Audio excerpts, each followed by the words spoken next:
Hello, everyone. Nazo the Hedgehog here, and welcome to a brand new journey.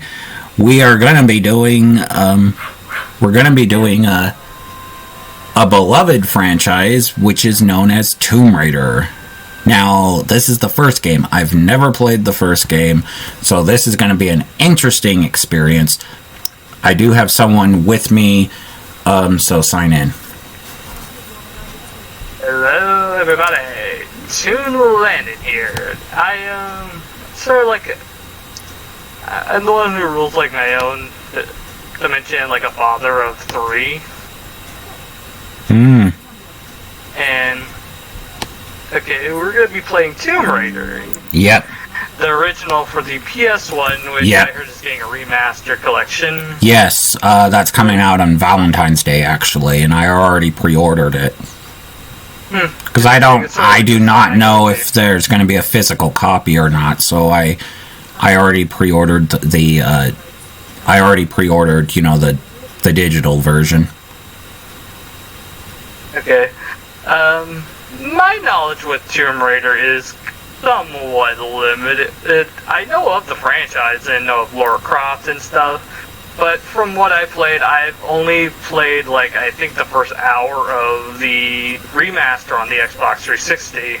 Oh, so Tomb Raider... Anniversary. Oh, the Anniversary, which I believe is technically 11, actually. Yeah, it's like a remake of the first game. Yep. I know the movies, I've not seen them yet. I've seen the first one. It's pretty good, and the fact that it stars Angelina Jolie. Yeah, aka Maleficent. And Tigress from Kung Fu Panda. Yep. Yeah, this franchise is something that's not new to me, but it's certainly I'm a little unknown to it. It's sort of like that Mandela effect that you know of it, but you just don't have much experience in it. Yeah, I myself have never played it because I've been trapped in a Chaos Emerald for 20 years, but I do know someone that has played the franchise Dragonfire. He's played it through. He's played the second, the fourth, and the sixth game. He hasn't played all of the games So this is my first experience with the franchise myself.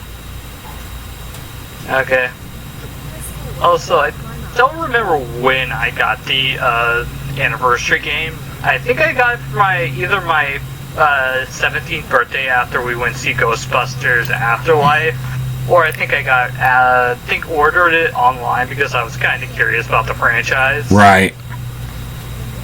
Yeah, it's one of those franchises you heard so much about that you want to get into. Right.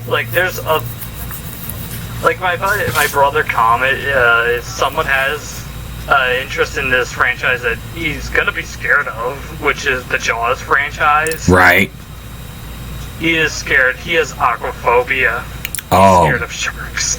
Oh yeah, then don't get him into the Jaws franchise if he's scared of that stuff. Yeah, no. He already told me he's going in. Oh, I wish him luck on that because, oh boy. That's my brother for you. Right. Yeah, we've been brothers since I was 7. Since we were both 7. Right. Yeah, I have a lot. We've been through a lot. Right. Yeah.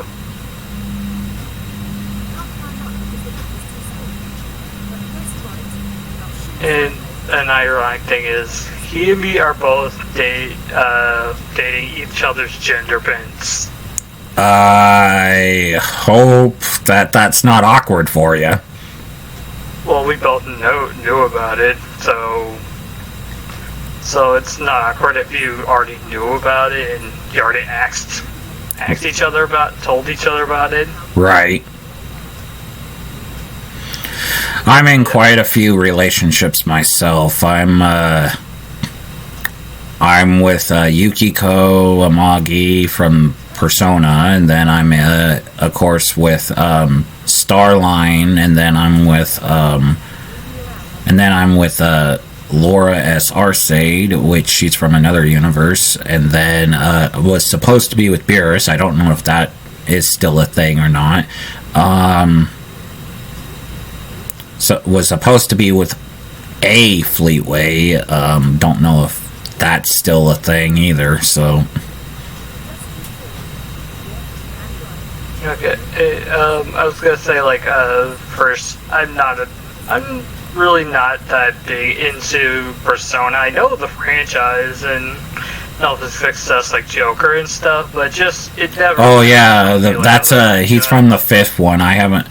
I'm not that far into the fifth one. I only got through the first palace.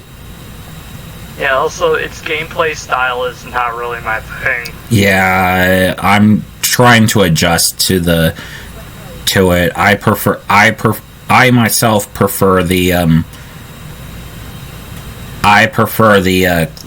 the 4. I really liked 4 Golden. I really enjoyed that.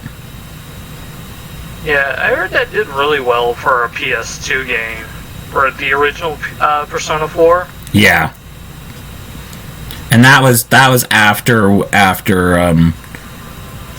Persona 3 FES, which yes, I was playing that, but unfortunately I won't be able to finish that game. So that's why when I'm waiting until the new one comes out, so I can continue and finish Persona 3, because I was interested in 3. It's just that what I was using and what I was playing kind of crashed, so I wasn't able to finish. I only found out that I was only halfway through the game, so. Hey, I'm watching this opening cutscene and how that barrel, the little lid just flew, and the dynamite and stuff. I was thinking of Indiana Jones and the. That's the thing. That's what this is supposed to be based off of, actually, and because I did a lot of research. That's pretty much what this franchise, the original 3 games, are pretty much about, is you going and exploring tombs and stuff like that, and collecting artifacts and stuff like that. So yeah, so it is like Indiana Jones, just you playing as a female protagonist. Exactly. Female protagonist. Yep. Which Indiana Jones was inspired Tomb Raider, and Tomb Raider inspired Uncharted. Yep. Pretty much. Which personally I've never played Uncharted as well, but I really actually want to get into it. But I know Trey Metal is actually going to be playing that soon. Well, I don't know if I'm going to be doing, because I got a lot of, like I said, I'm doing not just this, I'm doing Fairy Fencer F, and then on top of that, Persona 5, and then on top of that, I'm doing Trails of Cold Steel 4, and then after Trails of Cold Steel 4, I'll be doing Trails into Reverie, aka Trails of Cold Steel 5, and so yeah, a lot of cool. I'll be doing. Sound like RPGs. Yes, I like our JRPGs. I'm a big. Okay, oh, sorry about that. I'll let you speak. I'm a big fan of JRPGs. Actually, I've played a lot of them. Like I said, Kingdom Hearts, and Trails of Cold Steel, and then Tales of the Tales of franchise. I've only played some of those.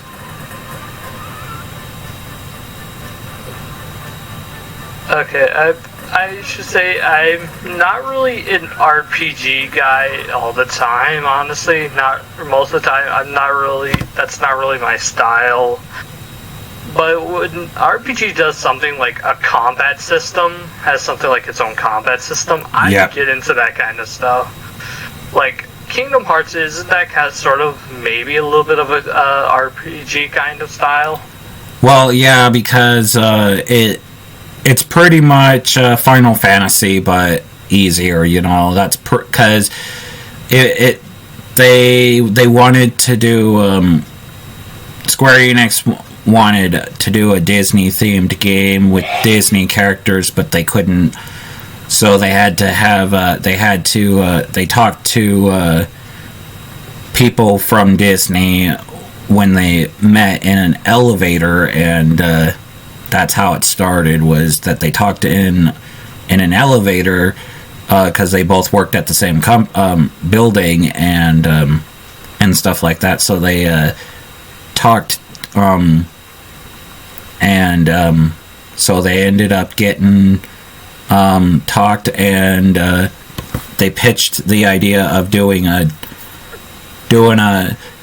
game, a Final Fantasy themed game, but with Disney characters, and that's where Sora originally, because originally they want Disney wanted Mickey, but then Square wanted Donald, but they couldn't.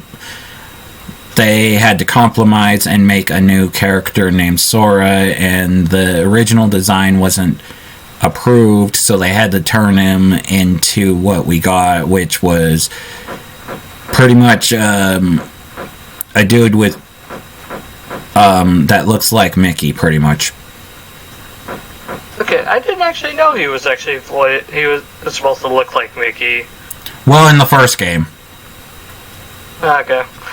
I honestly, at the time of Kingdom Hearts, it must have been probably a big gamble to do a game like this. Because it's pretty much Disney meets Final Fantasy, pretty much.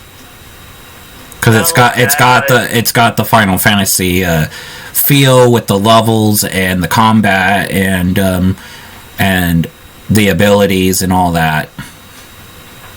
Yeah, also consider around what Disney was at this time. Some of their films were bombing hard at the box office. Their rides, I think one of the rides shut down that year and stuff. Yep. And they were in financial trouble, which a few years later was actually the whole studio was saved by pretty much the decent success that was Chicken Little, honestly. Yeah. Yeah. It's not the first time that a movie had to save their butt, because way back in the 50s, Disney almost bombed because of the failure of Alice in Wonderland.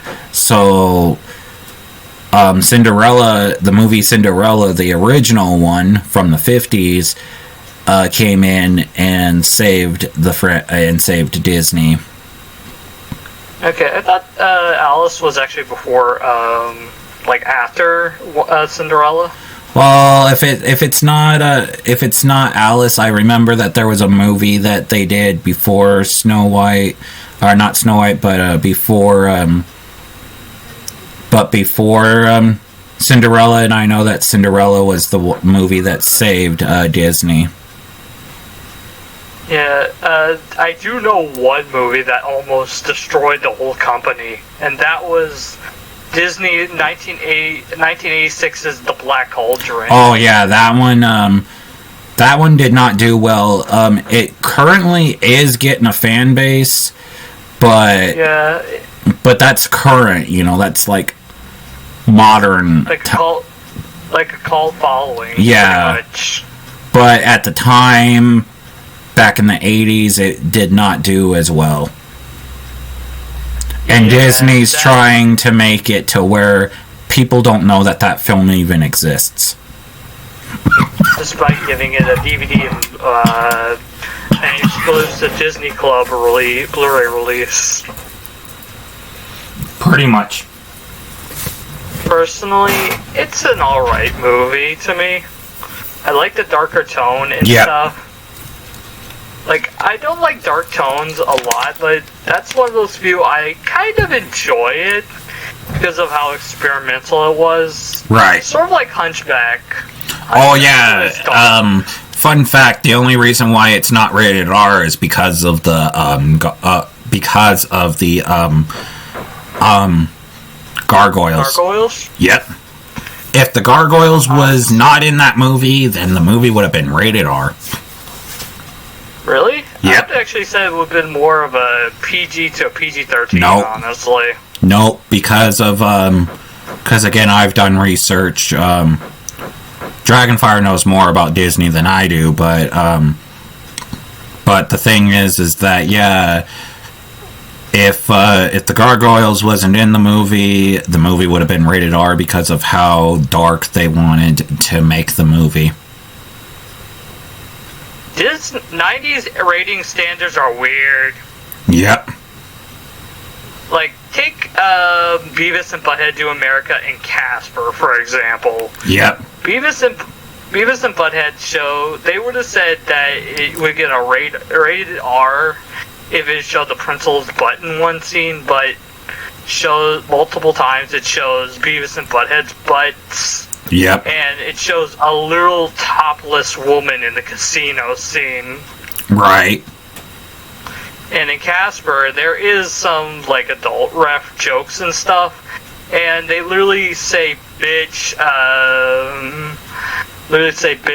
damn, and a whole bunch of cuss words in the movie, and it's still rated PG. Right. Like, Hunchback was dark, but this wasn't. Like, Hunchback was dark enough to get a rated R, but a lot of these other ones that did some kind of rated R stuff, like Breakfast Club, is something I actually saw someone talk about. Like, that shouldn't have gotten a rated R. That should have been more PG-13. Yeah. Even if I haven't seen it. I honestly agree, because Breakfast Club sounds like a concept that would be PG-13 at best. Yeah, because I've seen it. I don't see it being rated R. I see it being 13, but because I don't really see the worst thing in that movie is the language.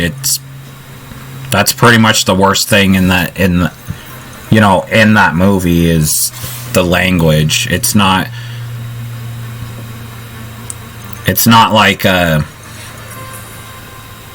nothing really bad happens in that movie. Probably a few adult references, but that's just probably as dirty as they could probably get to it. Well, you gotta remember that film was done in '85. Same thing with Back to the Future. Yeah, also Howard the Duck came out the same year. Yep. I actually have that movie. It's alright, honestly. I like it for how campy it is. Right. Yeah, like, although one joke, Andy Thor on my channel, who wants to revisit that one in the future, has a joke that he watched from the Nostalgia Critic that he actually wants to put in. That I don't want to spoil the joke. Right. But it has to do with some certain infamous part of the movie that Enterprise the movie still has a PG rating nowadays. Right. For. Yeah, anybody who hasn't seen it, I won't spoil what it is. I genuinely want you to actually watch the film yourself. Doesn't cost that much online. Like, it's probably a $10 movie at best. Right. Yeah. I know that some movies will sometimes be free with ads on YouTube, so. Yeah. Although the movie, it's one of the more interesting movies where it's one of those few that didn't get a released on DVD until the late 2010s. Right. Because it was stuck on VHS for a while, and then in 2009 got a DVD release, which is the copy I own now. Right. Yeah. Though one thing I do say is kind of, I don't know what's people's opinion on it. I don't hate the Howard the Duck song they play at the end, and that got a Razzie for worst original song. Right. It wasn't actually that bad. I wish I could play it, but copyright is a downright bitch. Exactly. Yep, it goes Howard the Duck. Dun, dun, dun, dun, dun. It has a kind of a nice upbeat tone that it's that cheesy 80s kind of music that I love. Right. I'm someone who I love the movies I grew up from the 2000s. There's plenty of them, like Flushed Away. That one is a great one. We finished that level in 9 minutes. Look at that. Yep. With all secrets. That's how long it probably take me to do a Sonic Unleashed level. Oh, but I'm sure some of these levels are going to be longer. Yeah, and I have a question. Why are we in the mountains? Oh, that's the beginning of the game. We're pretty much trying to find that artifact. And this was the location that they said that the artifact was in. So now we're going through different levels trying to find the artifact. Okay.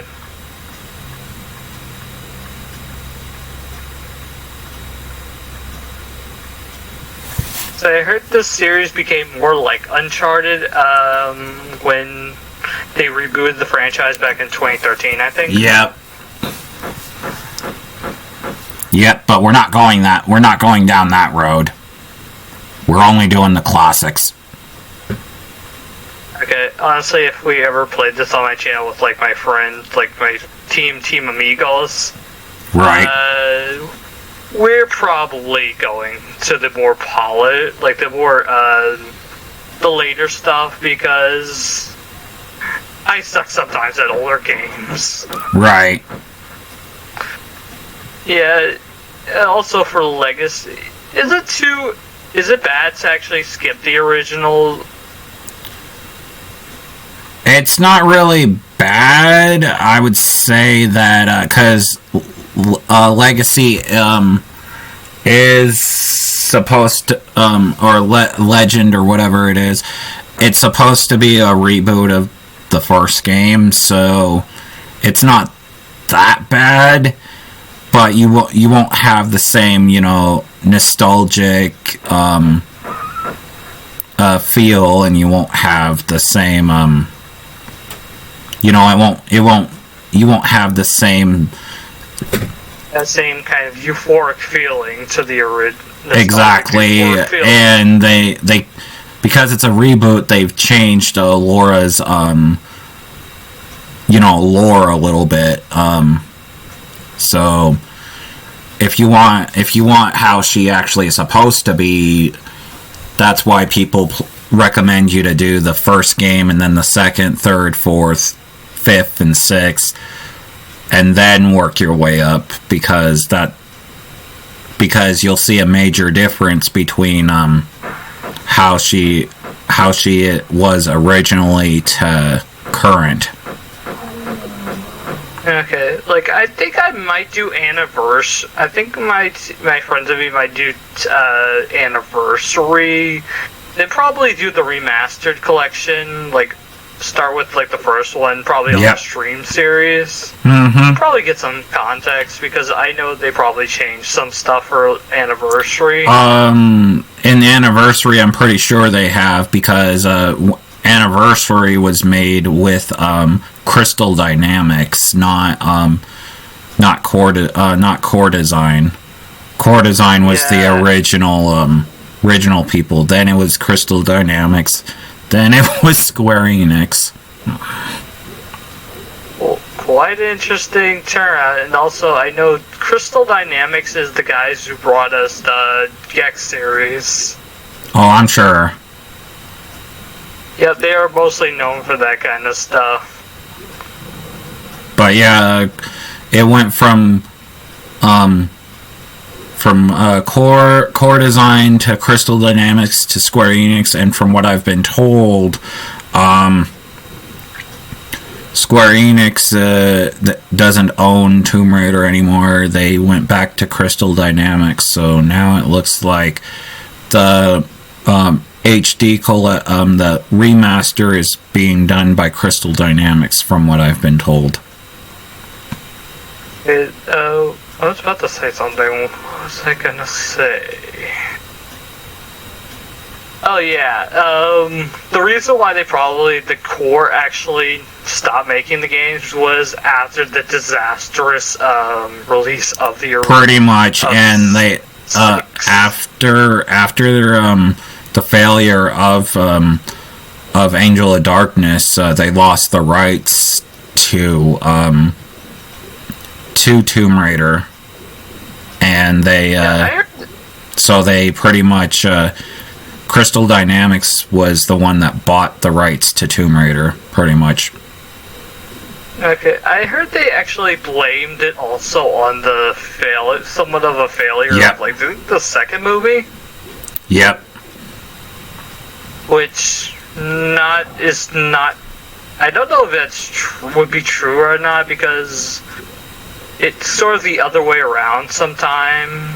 Where if a game. Yeah, I don't know about that one because I haven't seen the second movie, so I don't know if it's because of that. I just know that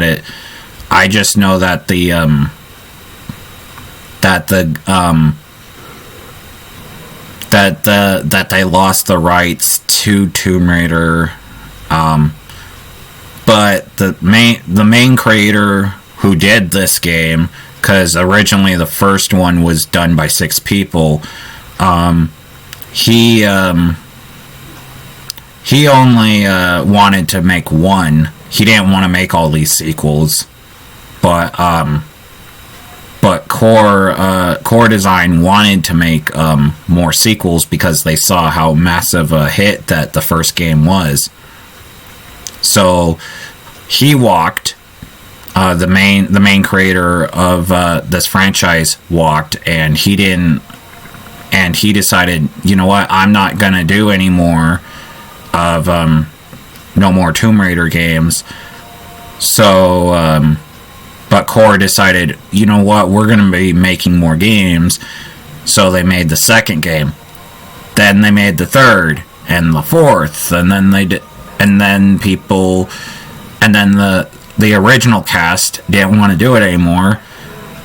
So, but the Core Design company wanted to keep making Tomb Raider games because they saw how massive popular that Laura became. So they decided to still make more Tomb Raider games.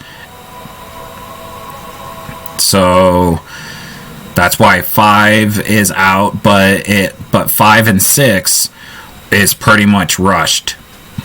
They're rushed games like Sonic 06. Yeah. Mainly because of the fact that, one, they didn't want to make the games anymore, the original creators, but Core Design still wanted to, so they decided to still make the games without the original creators, and so they decided to rush the games. They decided to rush the games pretty much, unfortunately. So in a nutshell, let me put this in actually in a little joke. Okay, Mr. Core President of Core Design, what made you think to actually make more Resident Evil sequels? Money. Yep. I always love that joke. Yeah, but that, again, if if you actually look into the actual history of Tomb Raider, it's a miracle that this game actually functions and it actually exists, because, oh boy, they had to go through a lot of crap, and this one, especially the first one, was based off of the original game of the original Prince of Persia game originally.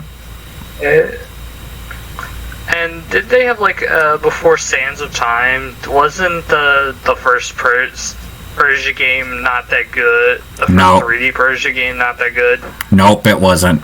Yeah.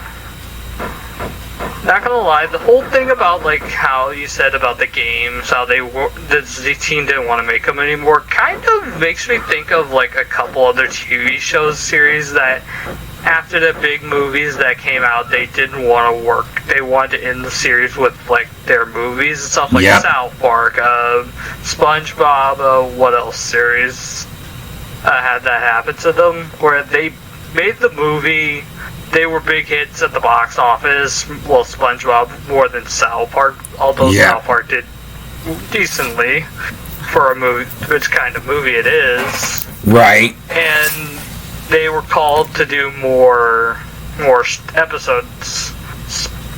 Both series found success nowadays. It's still going. With South Park has never made another movie because, have you ever seen South Park? Yes, I have, and I've seen the game Stick of Truth and The Fractured Butthole, so... But I haven't played those games, but I've seen them. Yeah, I've played Rally. I haven't got to play the other games yet. And SpongeBob is still going with, apparently now 3 movies. The first movie... Sponge Out War, which I was kind of excited as a kid, and Sponge on the Run, which kind of is a little bit of a misnomer name. Yep. Because what is he on the run from? Right. Yeah. On the game side, SpongeBob has actually a good bit of games. There's a good bit of games. A couple of them are guilty pleasures, to be honestly. Like SpongeBob Bike Revenge. I know it's bad, and it does get a little monotonous, but there's a soft spot. I have a soft spot for it. Like, I played that game with my sisters when we got it when I was a kid. Right. And we genuinely loved it. Yeah, there's some series I can't hate. There's some games and movies that I just can't hate. Right. Yeah, like, I know also another thing I know that's from Nickelodeon that everyone says is bad, but I wouldn't agree, I wouldn't disagree with them, but I do have a bit of a soft spot for it, which is the live-action Avatar movie. Oh, the first one, yeah, I don't think it's bad. I have not seen the second one yet. Same. I wouldn't say it's great. I wouldn't say it's bad either. No. It's kind of somewhere down the middle. Right. Even if it's on its own, it somewhat has some interesting ideas and moments to it. And I do kind of like some of the special effects. Right. Also, the water wall at the end of the movie, how could you not think that looks kind of really cool? Right. Yeah. And I think, and also everyone can agree the actor who plays, what was the name of the kid who actually wants to impress his father? I haven't seen... in the Fire Kingdom? I don't remember, because I haven't seen the first movie in a long time. I mean, in, like, Avatar in general. Oh, him. I don't fully remember, because I've only seen the first 5 episodes, so... Oh, I remember now. His name was Zuko, I think. I think so, yeah. Yeah, a lot of people can agree he did a pretty good job in that movie. Yeah. I love how in that movie the uncle is kind of still a little bit the same kind of from the series. That his uncle is kind of laid back and stuff. I kind of dig that kind of joke. Right. The style. Because it gives some lightheartedness to the villains. Like, I love when a villain can be menacing but have moments of humor, and you kind of just love them for that. Like, I think of Captain Hook. That is legitimately one of my favorite Disney villains. Right. Because of just how childish this dude is. Right. Which also, yeah, my channel, I've never watched. Me or Comet is never watching that live action remake. Oh, the Peter Pan and Wendy thing. Yeah, no. Yeah, that thing, even I agree. Even if I'm someone who doesn't hate the Disney remakes and genuinely found a couple of them enjoyable, like, I really like the Latin and stuff, and although Beauty and the Beast was kind of meh, I did kind of like the certain characters, their versions in that movie. Mm-hmm. Also, Ian McGregor as Lumiere. Say no more. Right. Yeah, as decent, they are decent in their own right, and I can't hate them for that. But Wendy, Wendy and Peter Pan, I was kind of hyped for. I did make a trailer reaction, said it looked promising. Right. But as the time went on and I saw more of it, just kind of looked bland. I don't blame you. Didn't have what they showed off. It kind of looked murky and less colorful, like just a more. Yeah, that's the major problem with some of their things, is that it's not. I mean, I don't see the point of them even doing the thing, because it's like, what's the point? You're kind of ruining people's childhoods with all these remakes of live action remakes of the movies. Yeah, we should also state that we both don't think all of them are bad, right? No, because I really liked Maleficent. I haven't seen the second Maleficent yet, but the first one was really good.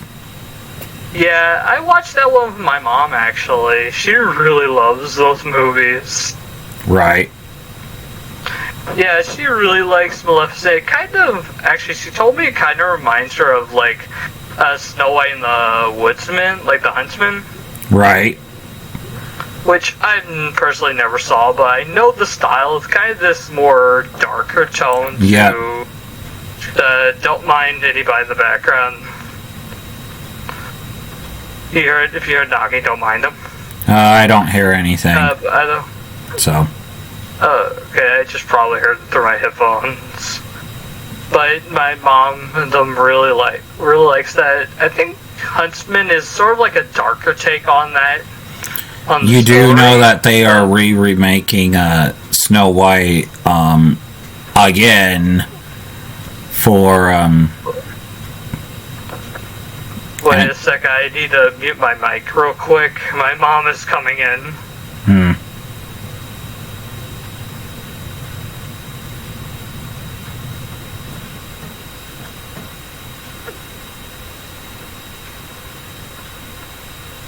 Alright, so let's grab this. Let's head up there.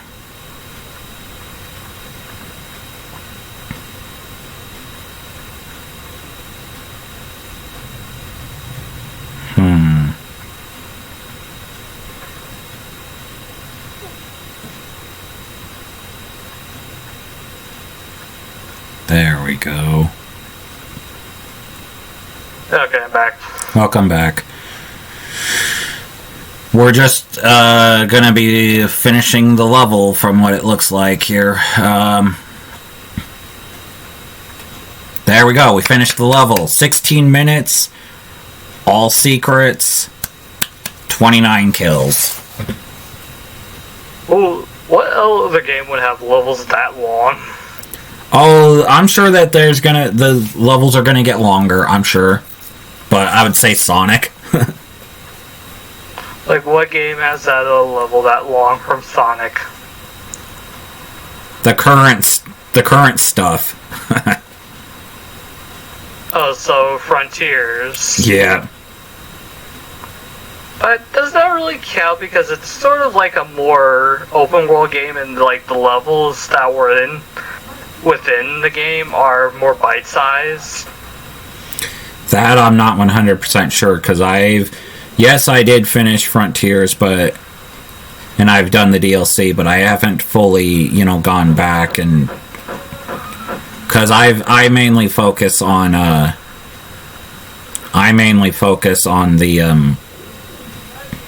story. You know what I mean? I don't focus on the levels. Yeah.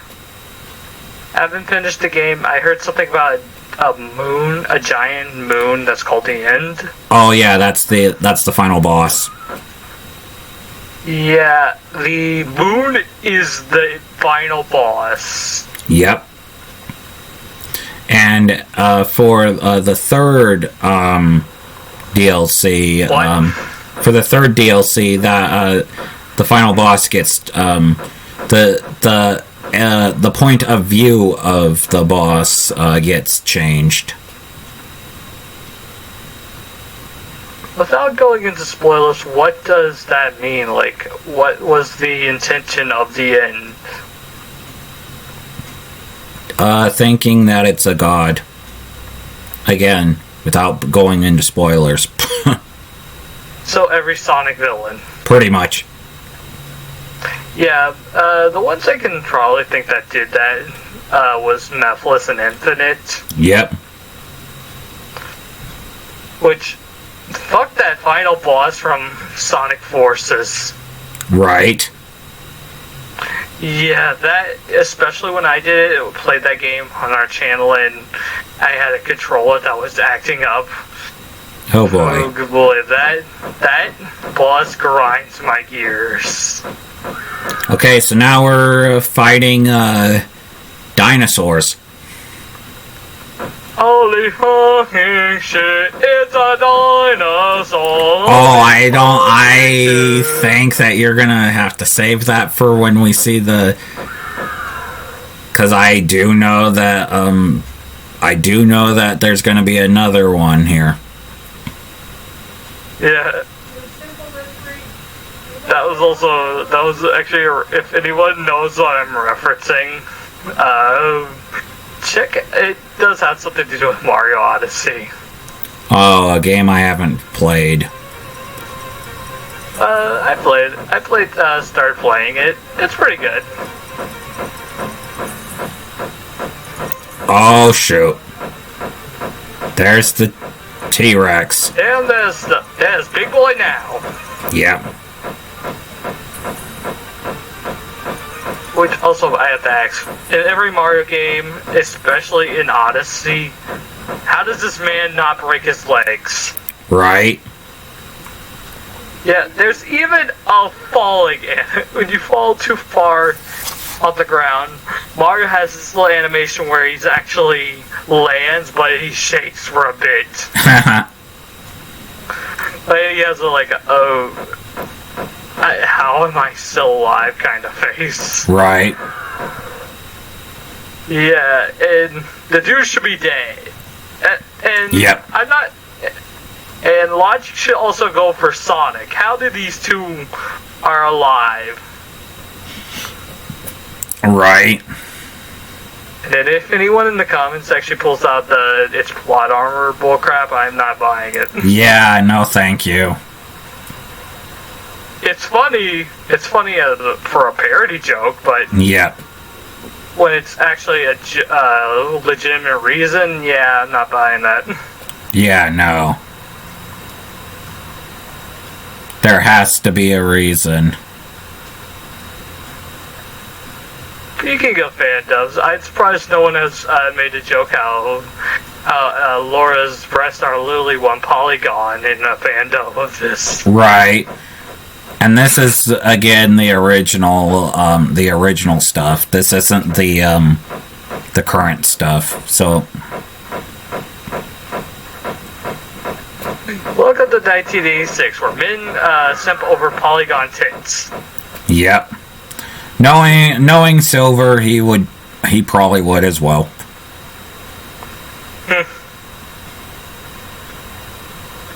Let's be honest.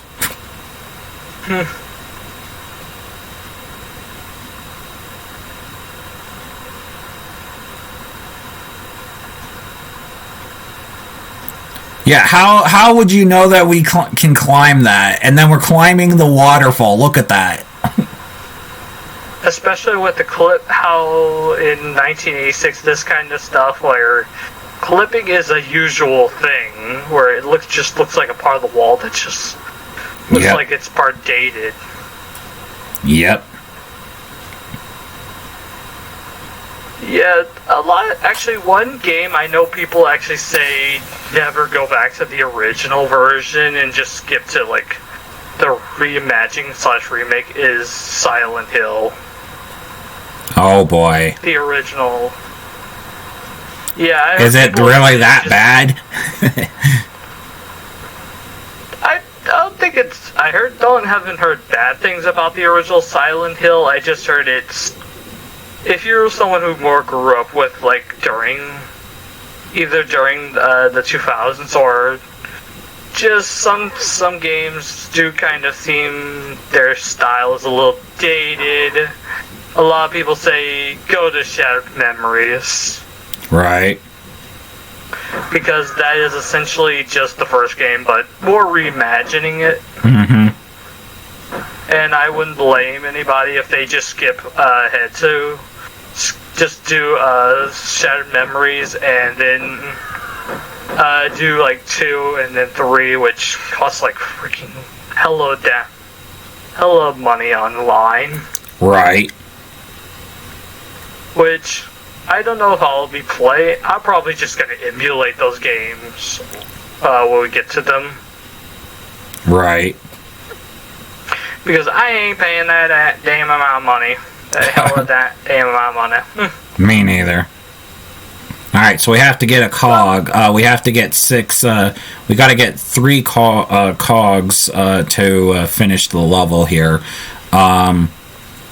Because there's a area where we have to go and but we have to go collect these cogs because there's 3 cogs missing before we can pull the switch to advance. So we're trying to find the cogs now. Yeah, it's sort of like an adventurous scavenger hunt. Pretty much. Yeah. And not gonna lie, I heard this joke in like another Let's Play of something like Sonic Heroes, of where these adventurous places of who wants to go here, like an adventure casino, a giant casino. Who would go there? Right. Yeah, adventurous old people, and they said adventurous old people. Right. Like, hey, Indiana Jones want to see the bingo parlor?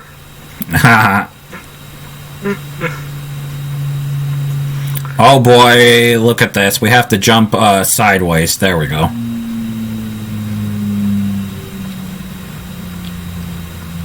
Yeah, did you actually, speaking of indie, did you know Chris Pratt was actually wanting to do play indie at one point? Oh, it wouldn't surprise me at this point. But honestly, this time, compared to like Mario, which I could somewhat believe, like the dude probably had some fond nostalgia for it. Garfield, honestly, Garfield is still a part of everyone's childhood, but I wouldn't see Chris Pratt as Mario. No. I mean, as Garfield. No. Mario, maybe. Mario's passable. Mario's passable. But yeah, Garfield, I don't see him. I don't see him doing it. I don't know. Again, I could be wrong, but I could see him being Garfield's dad, but... Yeah, which they got Samuel L. Jackson for him, and I'm all here for that. Yeah, like, that dude is a legend. But Indy, honestly, he actually said that he was a long time, he wanted a lifelong dream to become Indiana Jones, and honestly, that is the one time I somewhat kind of feel for the guy. Like, he was actually rejected by Harrison Ford himself. Right. Like the dude, this guy wanted to be, like, he saw that he wanted to pass on the torch of Indiana Jones because Indy was getting older, the actor for Indy was getting older. Yeah. And wanted to respect his childhood and become Indy himself, but the actor Indy was kind of being a little bit of a dick, and actually said no. When your series probably needs some new life into it. Right. Yeah, that's the one time I kind of feel bad for Chris Pratt, honestly. Right. Like, this dude has proved time and time again he can be in a good action flick. Like, look at Jurassic World and, like, look at this Guardians of the Galaxy movies. Those are amazing films. Right. And shows off his skills, and he could do a pretty good performance. Right. So, yeah, I heard things about Dial of Destiny that I heard it was not that good. Oh, that wouldn't surprise me. Yeah, I'm still gonna check it out, which, honestly, my track record of Indiana Jones movies is I've seen the first two all the way, like, right. Raiders of the Lost Ark and, Temple of Doom. I've never seen, Last Crusade. I started watching Crystal Skull, but then stopped. I've never seen Dial of Destiny. Right.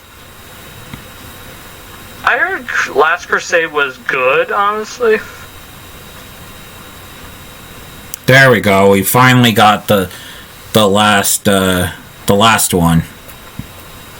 So now we got to go and find the machine that has to put the cogs in. Okay, I was about to I thought you were about to say, and we gotta find more stuff. I was about to say, there's more? Well, it wouldn't surprise me if there is more, but from what I know, you gotta just find it, but I could be wrong, because again, I've never played this game, so I've never played the first one, so... This place oddly looks familiar to me. How come? I think somewhat the remake has a jungle area like this. Again, in the, it wouldn't surprise me, because again, there will be a remake coming. Okay, I heard people actually have some respect for the 2007 anniversary game. Yeah, because that is that one again is a remake of this game here. And I heard it kind of is made by people who are passionate fans of the original and grew up with it a little bit. Yep. Because I have no doubt there's a lot of care and effort into this this anniversary, but I did heard some negative criticisms towards it, mainly the performance. Oh yeah, it wouldn't surprise me if the voice acting wasn't as good. Oh, I heard the voice acting was great. I mean, like, performance-wise of the game itself. Like, oh yeah, that wouldn't surprise me either. It does look good for the system, honestly, and I think it's mainly that reason. It's one of those games that look really damn good for the system, but damn, does it put it to its limits. Right.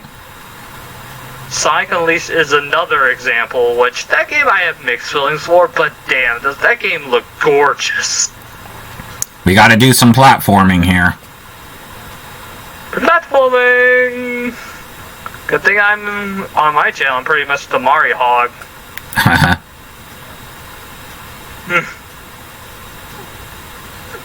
I even have a Mario costume to prove it. Oh boy.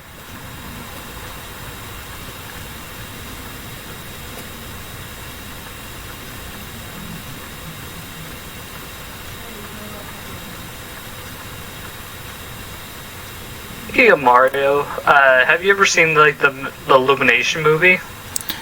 The new movie, yes, I've actually seen it. Yeah, I actually pre-ordered the Blu-ray for that.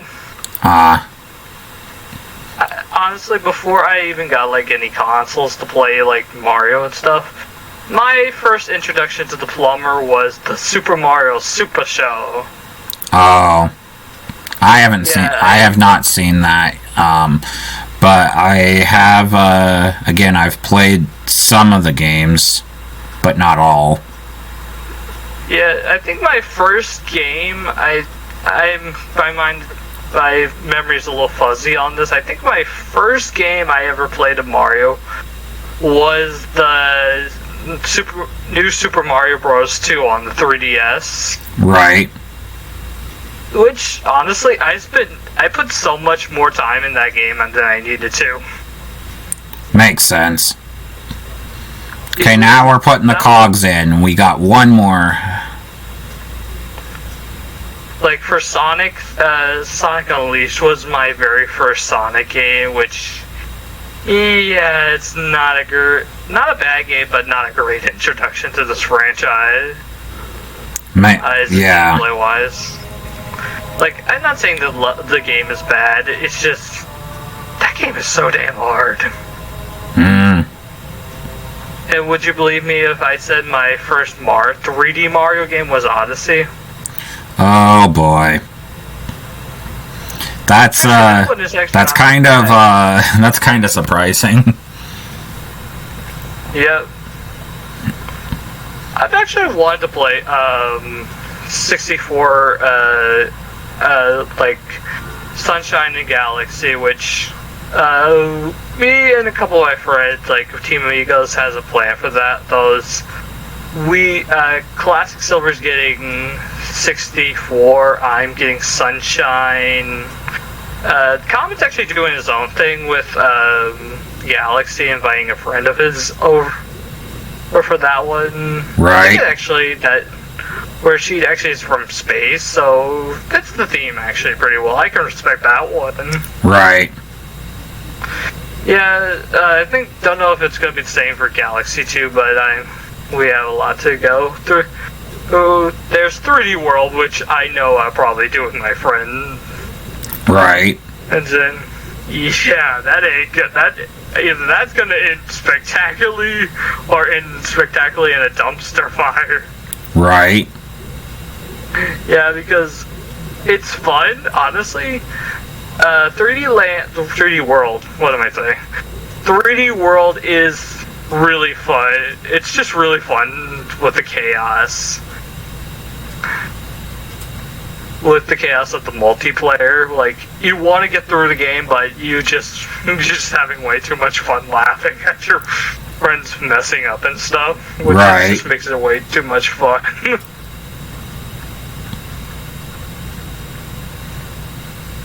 And then there's Odyssey. Oh boy. Which honestly, I watched a trailer of Dragon Blade's stream of that series of the game, and honestly, from what I've seen of it, it's surprising to me how this kind of stuff they put in the game is in a Mario game. Like, it went way over to it. It was more ambitious than any Mario game to date. And I don't want to spoil anything from that game if you haven't, if either Right. people in the audience hasn't seen it, or you probably haven't played it. We finished the level. Look at that. almost 16 minutes. Only 2 seconds off. Yep. I would laugh if someone actually just, in a Tomb Raider level, it just took 69 minutes.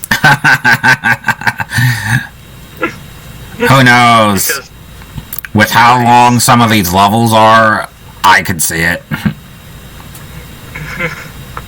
because I've seen games that have a short amount of levels, but the length mostly comes from how long their levels can be sometimes. Yep. Like, I don't remember what game I've heard that from. Right. This might be our last level. Because, Yeah. see that thing there? That's what we're trying to find, so... Interesting. But I do know that this is not going to be our final level, but in the game clearly, but for us it's going to be, because we've been going for quite a while. Okay. You know what's funny? We were mentioning You know what's funny about mentioning Indiana Jones a lot throughout this? What?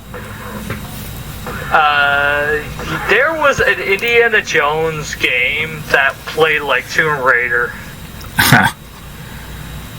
And I actually heard it's on Steam. That wouldn't surprise me. And the name of it was Indiana Jones and the Infernal Machine. Wouldn't surprise me. That's quite an interesting name for an Indiana Jones title. Yep. Because Infernal Machine... That sounds like a parody name, honestly, because as much as, like, people rag on the movies, they kind of do have a little bit of elegant names to them that feel less like jokes. Right. Kind of feel grand. Like, even the new one, Dial of Destiny, that sounds so unique and kind of interesting. Right. Whereas the Infernal Machine, that just makes me laugh more than anything else.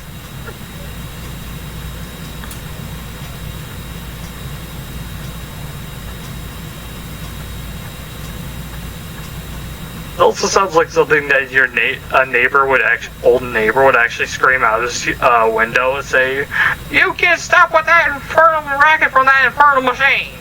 Right. Yeah. But if I ever do play it, I think it'd probably be interesting. Right.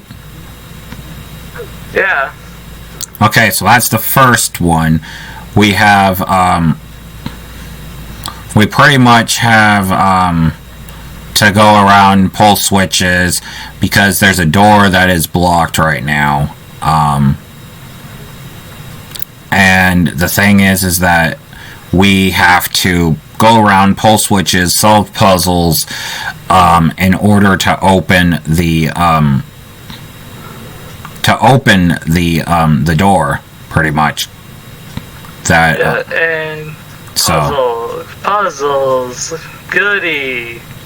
I'm just gonna say I'm dumb as a brick when it comes to puzzle solving sometimes.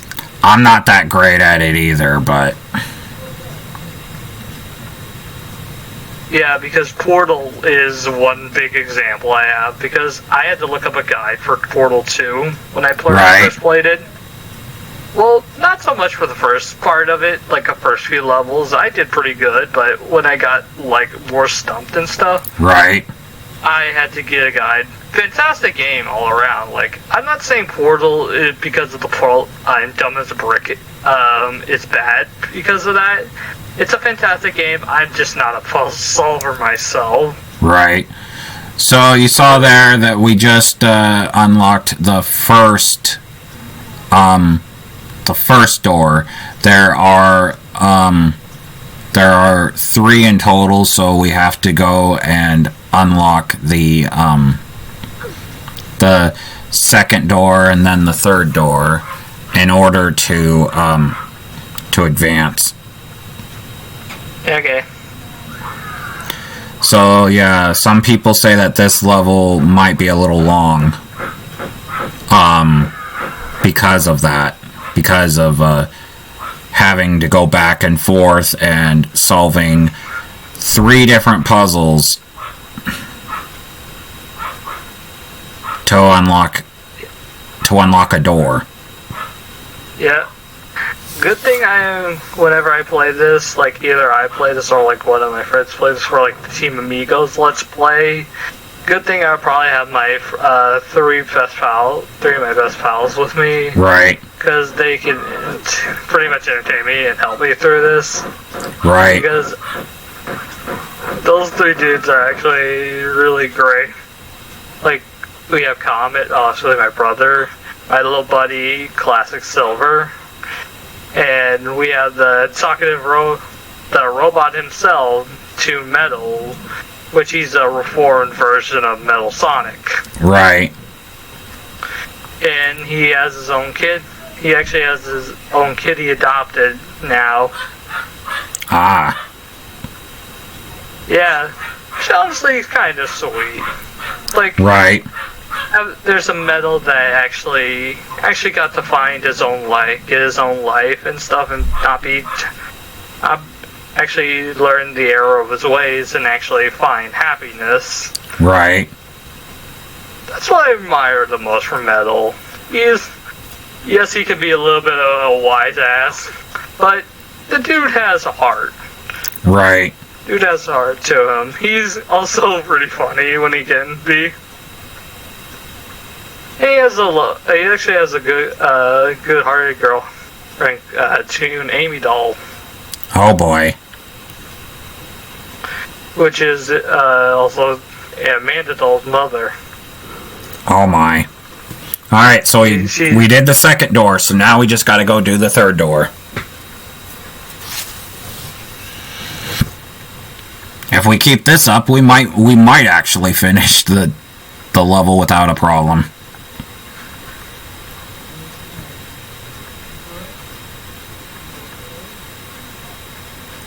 Yeah, let's save real quick. There we go. Because we haven't saved yet. Oh yeah, and from what I heard, the only way you'll be able to save in this game is the save crystals. So, sort of like the save points from Security Breach. Pretty much. Security Breach. Unlike in the second game, you can actually save anywhere, but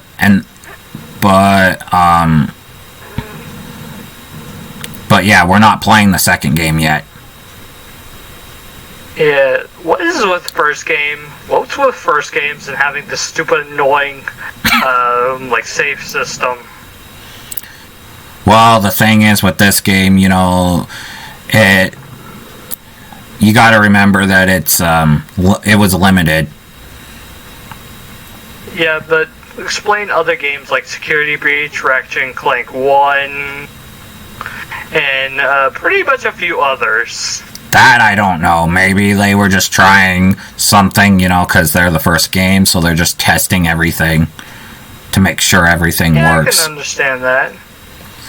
Because the thing is that, you know, when it comes to a first game, you know, you're trying to introduce a series. You're not trying to, oh, let's put this in, let's put that in, let's put that in, and let's have,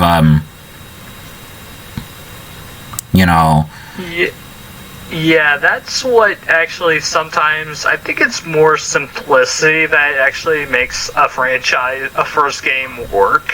Yep. A lot, because actually, there was a game series called, I don't remember what it was, but I do remember the name. A little bit of the name was Call of the King.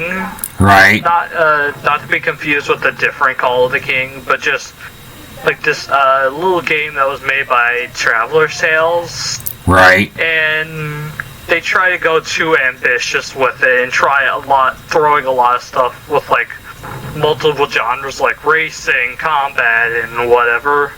Like if you watch a Nitrorad, he goes over it more than I could ever do. Right. And they try to go way too ambitious for that. And right. The game ended up flopping because of it. Oof. Yep, and those sequels that actually were planned, like that was supposed to be a trilogy, never got planned. It left the whole game on a cliffhanger. Which again sucks. I hate when games do that. Same. Like a lot of, from what I watch of Nitrorad, a lot of those games that he does always leave on this cliffhanger. Right. One, I think that is kind of interesting, which I thought, honestly, that game should get a sequel, is Sphinx and the Cursed Mummy, which you could buy on Steam and, like, as an Nintendo Switch port, and you can also, if you have an Xbox One, you could just play it, buy a copy of the original and play it. Which, I heard that was a great game, a great Zelda-esque kind of game, where it's like in the Egyptian times and stuff, and that game lives on a cliffhanger of, which kind of the main story point is actually left up in the air because of this cliffhanger, which is a part of the mummy part of the story, where this kid, I don't know if he's King Tut, supposed to be King Tut or something. But the story ends off with him saying we can find more worlds and return you back to normal, and that's where the game ends. Like, wait, what? Right. And that was supposed to be set up as a sequel, but I don't know if the game did well or it did poorly. It did get a following as time went on, but I don't know how well it did back then. It must have not been done that well to get a greenlit sequel. Right. But then again, let's not forget who are the people who published the game, THQ, at the time of the release. Right.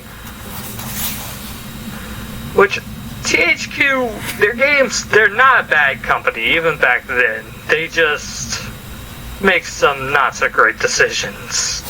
Right. Alright, so we're gearing up because apparently we're getting close to the end of the level, at least I hope. Because according to what the guide, from what I've seen, we're gonna be, we gotta fight this dude. This random ass lumberjack? Yep. Because, the artifact we got, he's here to steal it from us. So now we gotta fight him. There we go. Now get up. And then he goes down. He gets down because of bullets. Yep.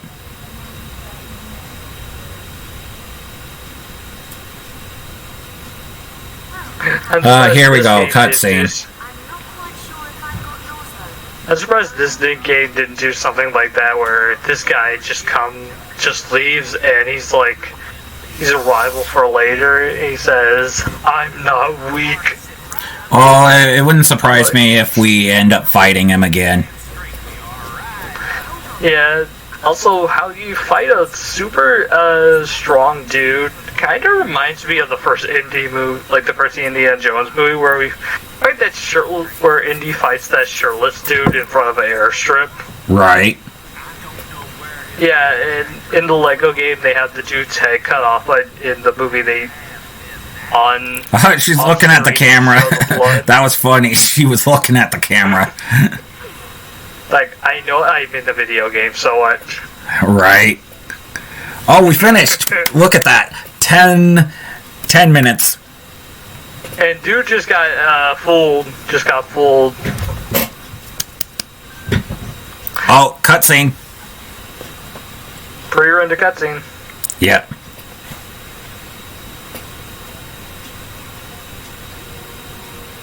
Once we start the level, that's where we're going to end because I feel like we've gone on long enough. And here's the thing: we just got done with that first set of levels.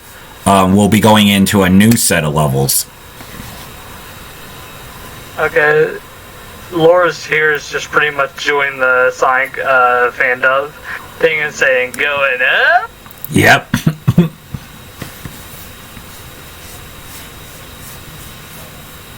What did that say on the sign? I couldn't make it out, but all I saw was Industries. Dang, Laura, you come in, bust the place up, and you're just sitting there reading a book. It's not my... She's like, it's not my shit. Right. Deal with it another day. And also, Industry, I said earlier, I saw Industries, and if I had a nickel every time a game or movie like this had a nickel, I've had like $500. Right. There we go. Now we're getting into the new levels. Let's see. Everyone thought I was going to do that Doofenshmirtz joke, didn't you? Alright, so we're going to load this up, and we'll have a sneak peek of the next level. Okay, so this is different. Look at this. We've got a lot of brown. Ruins? Yeah, a lot of brown and a lot of stuff.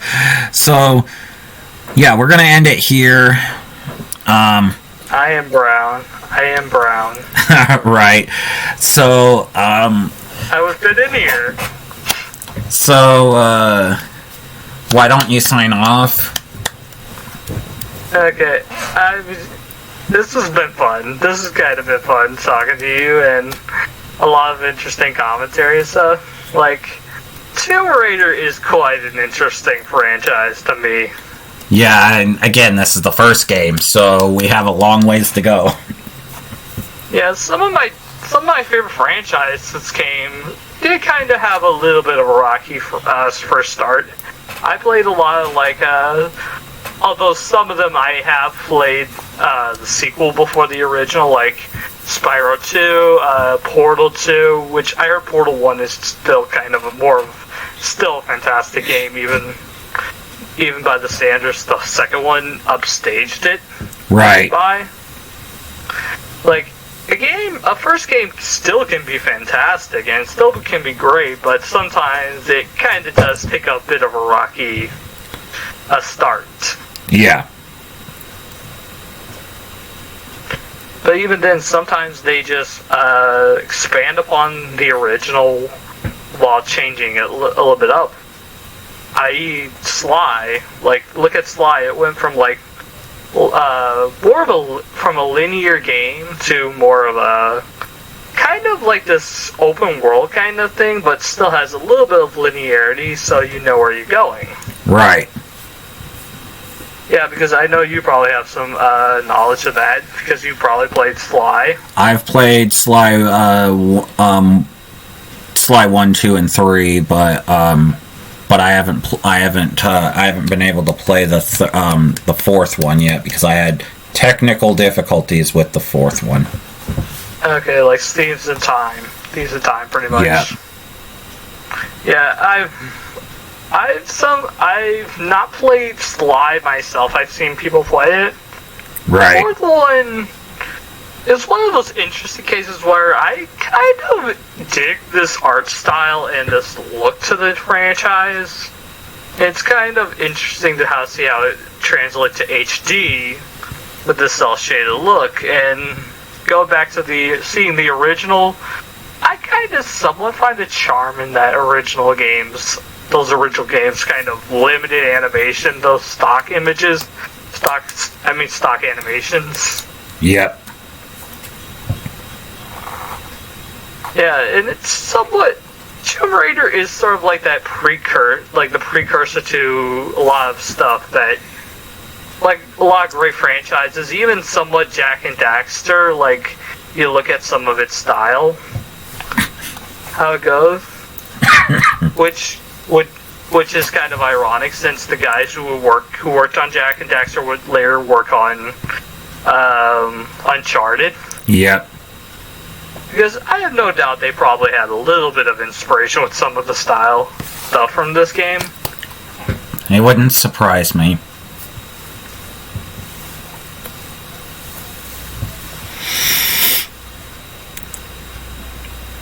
But the fact that this style of gameplay would come from this game and influence a lot of others, that Tomb Raider became somewhat an Uncharted style, is quite interesting to me. yep.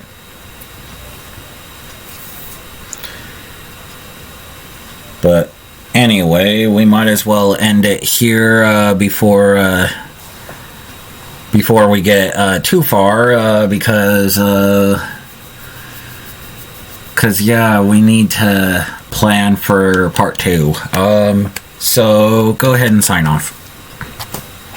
Okay, the tune is over and out. Right? Also, check out both our channels and like, comment, subscribe, and turn on the notification bell for both.